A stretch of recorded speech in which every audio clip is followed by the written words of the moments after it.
Em relação às diferenças, né, existem muitas diferenças, embora não pareça, entre a escalada de ginásio, de resina, e a escalada de rocha mesmo, né? Porque na resina você está num ambiente controlado totalmente, né? As agarras são evidentes, você vai visualizá-las e já vai no movimento certo, tá?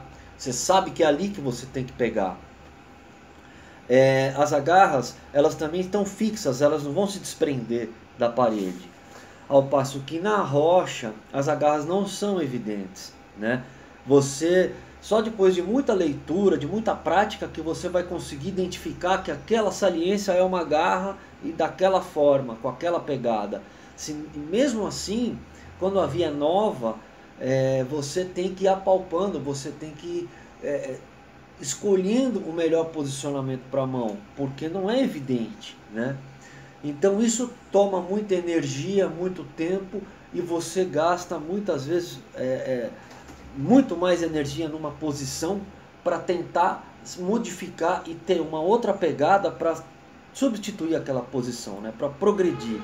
Então é bem diferente, né, a escalada de resina da escalada de rocha, né? Geralmente quem escala na rocha não tem dificuldade em escalar em resina, mas quem começa escalando na resina e vai para a rocha, ele tende a ter uma dificuldade maior em função disso, né?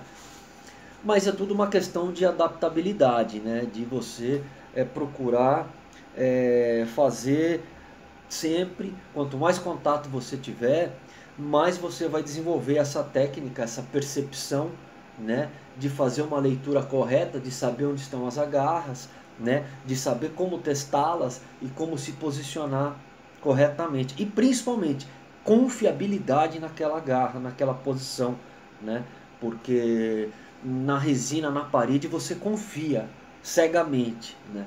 Já na rocha, você às vezes tem uma desconfiança, né?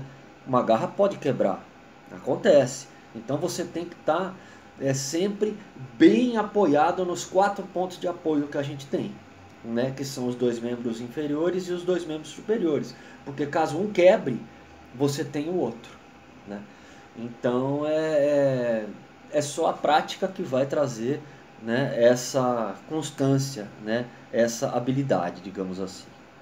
Outro ponto interessante é esse, né? É como classificar o grau da dificuldade das vias. Quando eu comecei a escalar, veja bem, não tinha muita informação das vias. A gente não tinha internet, a gente não tinha muitos guias de escalada. Então era difícil ter informações de determinada via detalhada como a gente tem hoje, né? Então o que acontece? Tinha 2 tipos de via para mim. Tinha as vias que eu não conseguia fazer e as vias que eu conseguia fazer, né? Aí, conforme eu fui estabelecendo essa divisão e eu fui entendendo como funcionava a graduação, aí eu pude então perceber que, olha, o meu limite então é determinado grau de dificuldade, né? Acima desse grau de dificuldade, para mim é impossível. Eu tenho muito que evoluir para conseguir chegar naquele grau, né? Então, quando você começa a escalar, você também não tem uma certeza de qual é o seu limite. Então, não adianta muito você saber qual que é o grau de dificuldade da via, né? Isso vai depender o que da sua performance, das vezes que você vai tentar determinadas vias. Então, basicamente é isso, né? Você vai ter as vias que você conseguiu fazer e as vias que você não conseguiu fazer, tá? Daí para frente, mas a graduação em si, ela começa do primeiro grau, que é o que? É aquela trilha mais puxada, que a gente chama de escalaminhada, né? Que não é uma trilha, mas você tem que ir subindo em cima de pedra e tal. E aí ela vai do segundo grau até o 10º grau, tá? Do segundo ao 11º grau, digamos assim, né? Segundo e terceiro grau são escaladas fáceis, né? Terceiro e quarto grau já são escaladas... Quarto e quinto grau já são escaladas moderadas. E acima de quinto grau já são escaladas difíceis, né? De 7º grau, 8º grau para frente são escaladas atléticas dificílimas. Então, aí tudo vai depender do seu biotipo, da sua força e do estilo de escalada que você gosta, que tem vários estilos, né? E dentro também dessa linha de graduação, você tem os tipos de escalada, né? Então você tem vias onde a predominância é de agarrões grandes, tem vias onde que a predominância é de agarras de reglete, tem vias onde a predominância são fendas, são entalamentos, tem vias onde a predominância são rampões cheios de cristalzinhos, que é aderência, abaulados. Então, às vezes uma graduação, por exemplo, de uma via de 4º grau, ela pode se mostrar mais difícil para quem não vai bem no cristal e mais fácil para quem vai bem em agarrões. Então tudo depende da característica principal dessa via, né? Então assim, a escalada ela é multifacetada, né? É muito difícil você aqui definir e dar uma explanada sobre todas as características que envolvem a escalada em rocha, o montanhismo em si, né? Mas assim, basicamente é tudo isso que eu estou falando, né? Você tem a escalada esportiva, né? Que é a escalada aquelas de força, de teto, que as pessoas ficam penduradas, né? E exige uma força tremenda. São escaladas atléticas, né? Olímpicas, digamos assim. Você tem escaladas que são tradicionais, as chamadas clássicas, que são vias mais longas, né? E elas são às vezes não tão difíceis, né? Agora, em relação à graduação também, que eu estava falando, quanto mais difícil a via, tecnicamente, mais as proteções vão estar próximas umas das outras, porque é mais provável que você caia. Então, as proteções elas vão estar próximas, evitando assim danos na sua integridade física caso você caia, porque aí a corda entra em ação rapidamente, retendo a sua queda. No caso das escaladas clássicas e tradicionais, que são longas vias e muitas vezes até mais fáceis, né? A maioria das vezes, aí as proteções elas são mais longe, elas ficam mais distantes, né? O que exige uma leitura, né, mais efetiva da parte do escalador para ele não se perder na rota, e também pontos aonde que você não pode cair, porque se você cair, você vai quicar na rocha, você vai rolar até a corda entrar em ação. Por quê? Porque as proteções estão muito longe uma das outras, né? Então isso é uma coisa que às vezes é um contrassenso, né? Você fala, pô, mas espera aí, então quer dizer que uma escalada mais fácil é mais perigosa, né? Ela é mais arriscada, né? Uma escalada tecnicamente mais difícil, ela tende a ser mais protegida. E faltou eu falar uma coisinha aí que é importante, cara, que como é que funciona então, né? Essa questão de exposição das chapeletas ficarem muito longe ou as proteções ficarem mais perto. O que que define isso, né?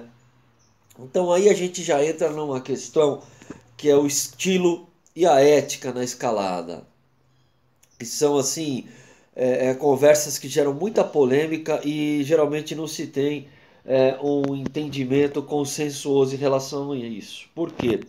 Porque a ética no montanhismo diz que o que tem que ser levado em conta, o que é fundamental, é o estilo que o conquistador utilizou.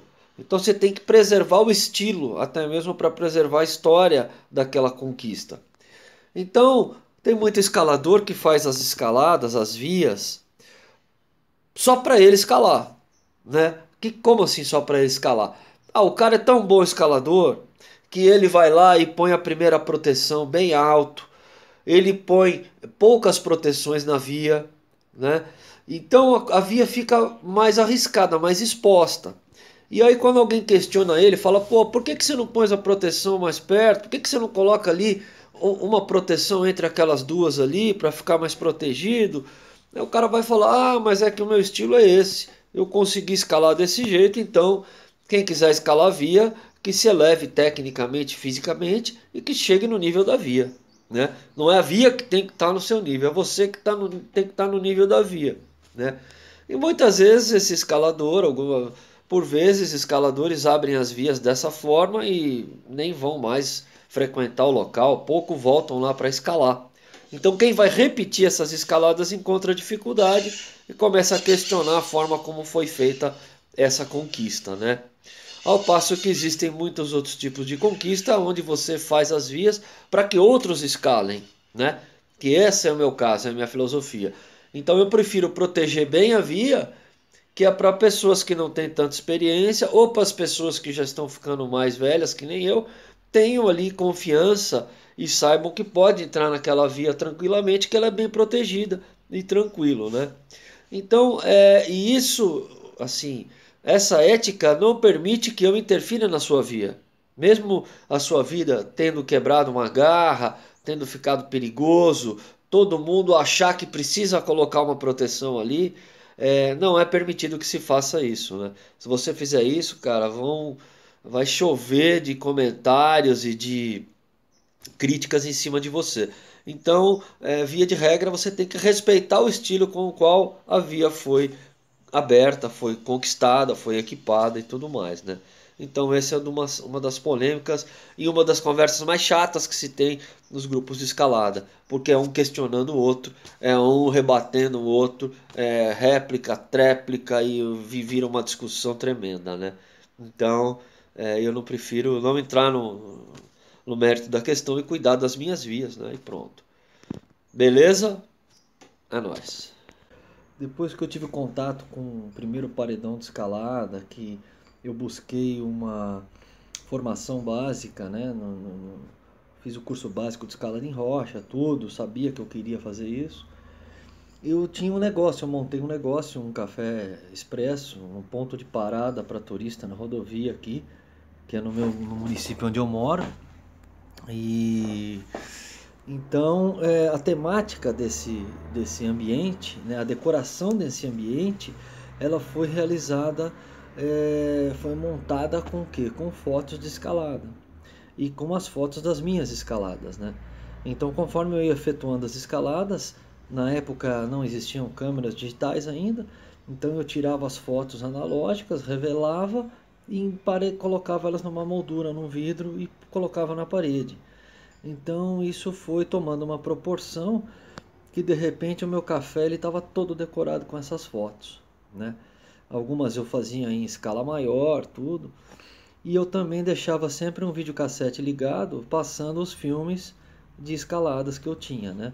Filmes que eram de profissionais, filmes comprados e também muitos filmes meus que eu também filmava com VHS, com aquelas handcams as minhas escaladas. Então isso acabou que foi divulgando, né, o meu estilo de vida aqui, as minhas andanças, as minhas conquistas aqui, e foi também assim propagando todo o conhecimento que eu tinha em cima da região aqui, bem local e também mais abrangente, um pouco mais num raio um pouco maior, né? Então eu acabei me tornando uma referência aqui e as pessoas acabavam me procurando para essas atividades. Inclusive a prefeitura me procurava toda vez que precisava de levar algum assunto que remetesse ao turismo, de aventura e tal, né? Então foi meio que despretensioso, mas isso alavancou todo o conhecimento, toda essa propagação da minha pessoa, da minha prática.